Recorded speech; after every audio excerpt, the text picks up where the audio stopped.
1993, in retrospect, I think all evolved around when we finished the season, the previous season of getting shut out by Athens 28-0. We began the following Monday on the off season, and we finished that first day of workout, and we got workout in a way like you wouldn't have believed. I got all the kids together. I said, "Now we can go one of two routes. We're a 2-8 football team, and we're going to have people are calling us like crazy wanting to play us. Which route do you guys want to take? Do you want to play a few games and try to build some confidence, and then we get to Chapel Hill and you know you really haven't been tested yet, or do you guys, before you graduate, do you want to test yourself?" And they said, "Coach, we want to play the best possible teams you can line up against."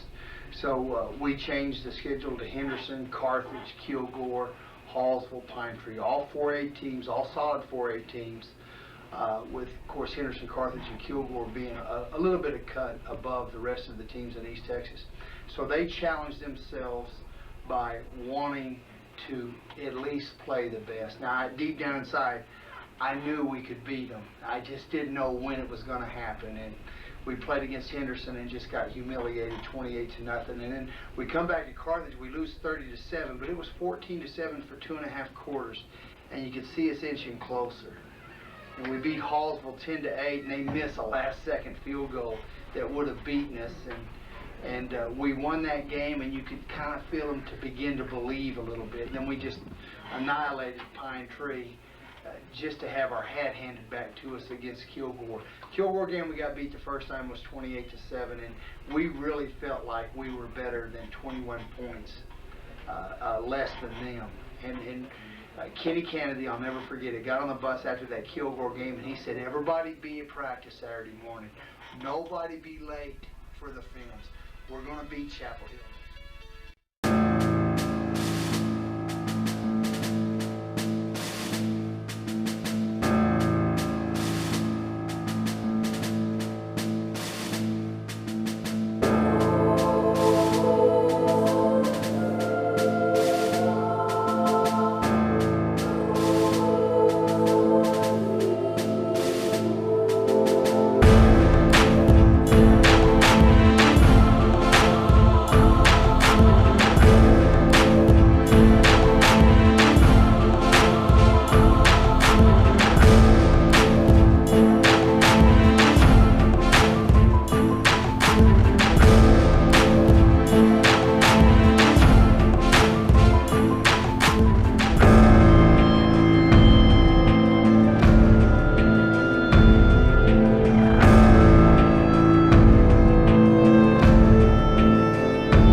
Chapel Hill, 13-7.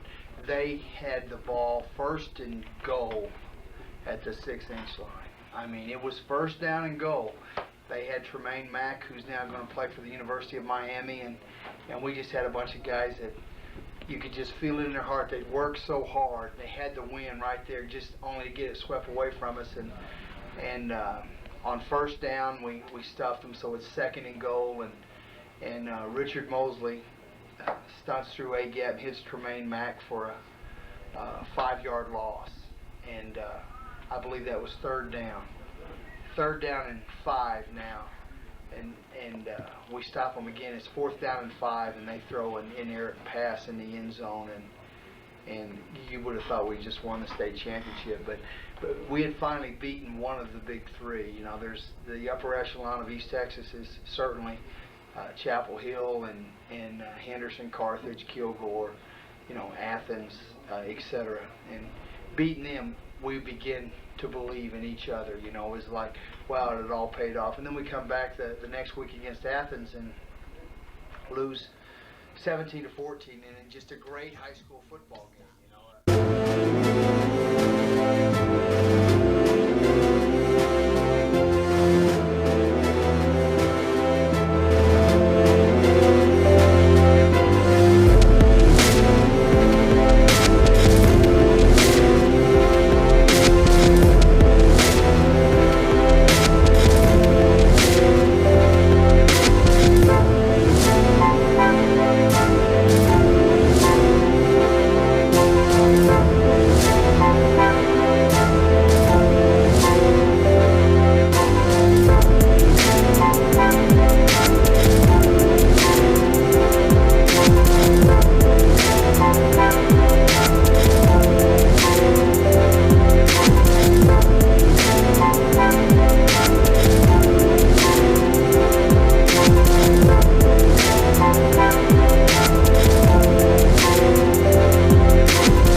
they hit a post pattern, and look, if the kid would have caught the ball, he would have went in the end zone to make it 42-14.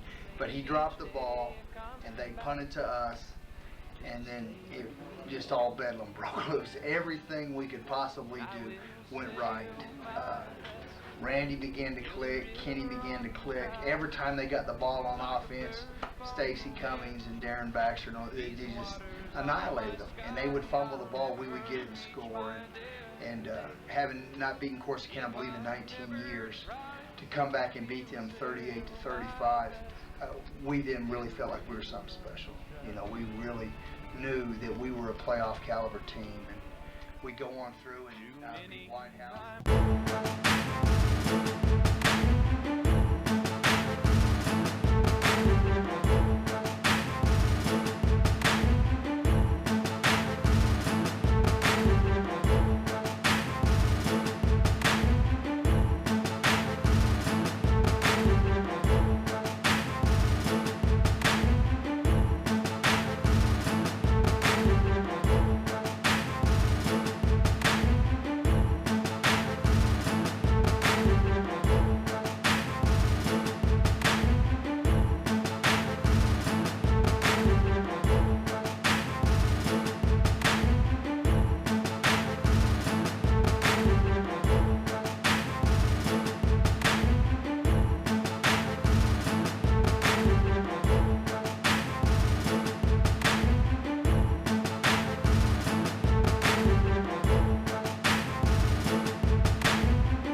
to get a rematch with either Henderson, Carthage, or Kilgore, and that's really, you know, that was our goal. You know, we wanted to get there. We really felt like we were a playoff caliber team, playoff caliber kids, and getting a rematch with Kilgore was kind of a bittersweet way to get in the playoffs. They'd annihilated us the first time. They were the #1 ranked defense in 4A, and we scored 31 points on probably the best defense.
Danny Long has reason to celebrate. His Jacksonville team pulls off the shocker so far in the high school football playoffs by upsetting Kilgore 31-13. No one expected the Indians to accomplish this feat, no one except themselves and maybe a few fans. I'm gonna expect your opponent, you know, that's how I always say it, you know. And I got fans all over the country and stuff, Tyler, Kilgore and stuff. They never thought we could win, but here we are. What was surprising is how well Jacksonville moved the ball against the Bulldogs, which went into the game possessing the state's #1 defense. The Indians' offense dominated in the second half, which featured 2 Pat Cross touchdowns. I'm excited, man, because, you know, a lot of people doubted us, man, but we just stuck together, man, to have fun and love one another, man. I'm excited, man. I'm happy for all of us.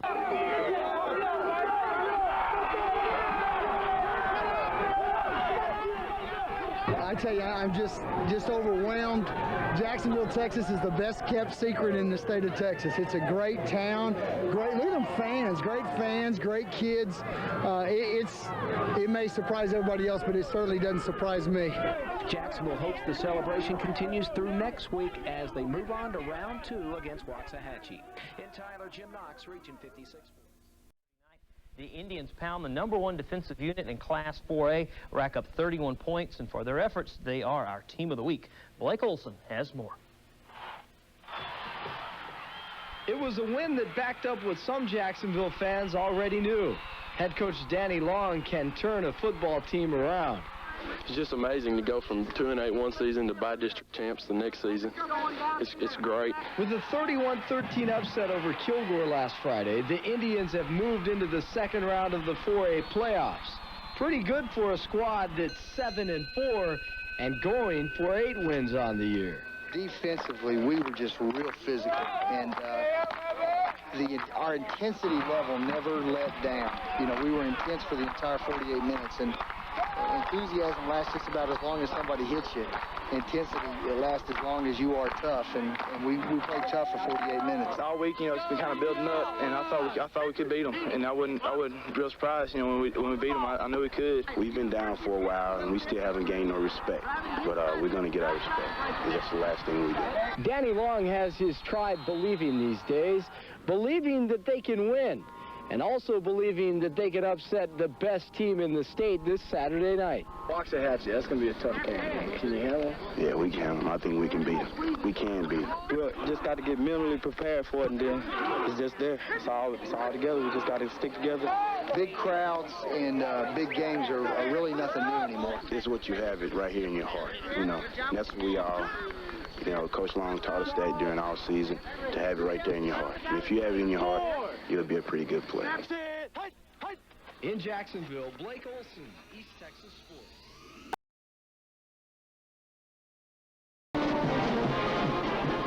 It's been 17 years since Jacksonville last played a second-round playoff game, so excuse the student body for throwing a party. We feel good about ourselves. We've always felt good about ourselves, you know, and felt good about our chances. It's just been a good year and good bunch of kids.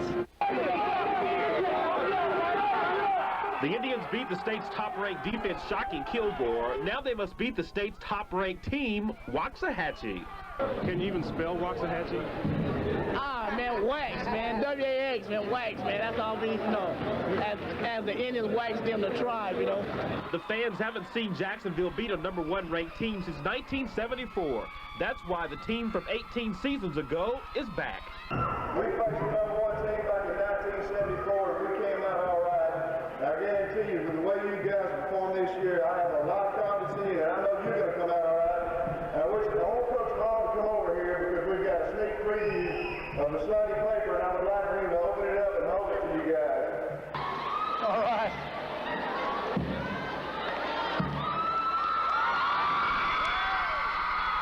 If you think this party is worthy of front-page news, wait until you see next week. Greg Watson, Region 56 Sports.